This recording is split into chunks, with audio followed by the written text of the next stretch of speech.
Hi friends, welcome to my channel. இன்றைக்கி என்ன video அப்படின்னா ஒரு கண்டென்ட் தான். ஆக்சுவலி நம்ம வந்து வேறு ஊர், அதாவது நான் ஒரு கருத்து தான் சொல்லணும்னு நினைக்கிறேன். ஏன்னா நம்ம யாரையுமே நம்பாதீங்க. Don't believe any one. கடவுளை மட்டும்தான் நீங்கள் வந்து என்ன பண்ணணும், நம்பணும்.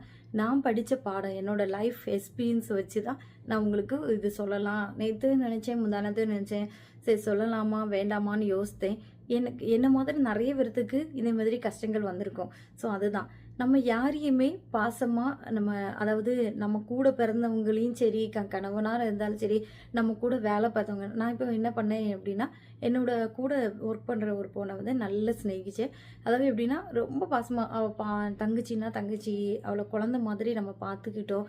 ஆனால் கடைசியில் அவள் பேசலை ஒரு நாள் அப்படின்னா எவ்வளோ கஷ்டம் பார்த்தீங்களா. நம்மளை கெடுத்து பேசுகிறதுக்கு ஆளுங்க இருப்பாங்க.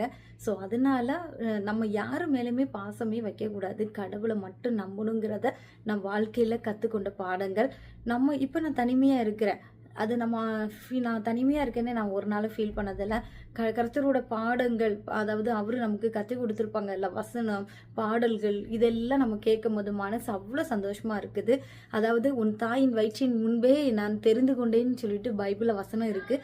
ஸோ அதே மாதிரி தான். ஸோ நம்ம வந்து அடுத்தவங்களை வந்து என்றைக்குமே பிலீவ் பண்ணாதீங்க. நம்மகிட்ட நல்லா பேசுவாங்க, ஐயோ சேச்சி அக்கா அப்படின்னு சொல்லி நல்லா பேசுவாங்க. ஆனால் நம்மளை கெடுத்து பேசுகிறதுக்கும் இருப்பாங்க. அவங்க ஃப்ரெண்ட்ஷிப் ஆகிறதுக்காக நம்மளை கெடுத்து பேசுவாங்க.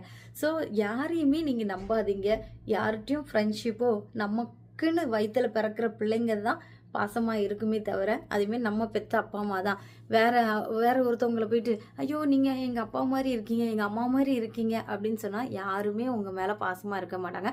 நான் வந்து என்னோடய எக்ஸ்பீரியன்ஸை தான் நான் உங்களுக்கு வந்து ஷேர் பண்ணுறேன்.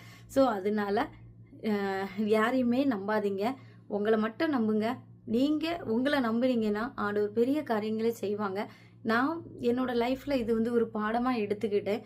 யாரையுமே நம்ம நம்பக்கூடாது அப்படிங்கிறத நான் கற்றுக்கொண்டேன். ஸோ அதை தான் உங்கள்கிட்ட ஷேர் பண்ணலான்னு நினச்சிருக்கேன். So don't believe any one. Okay, இதேமாரி வேறு வீடியோஸில் உங்களை சந்திக்க வருகிறேன். பாய்.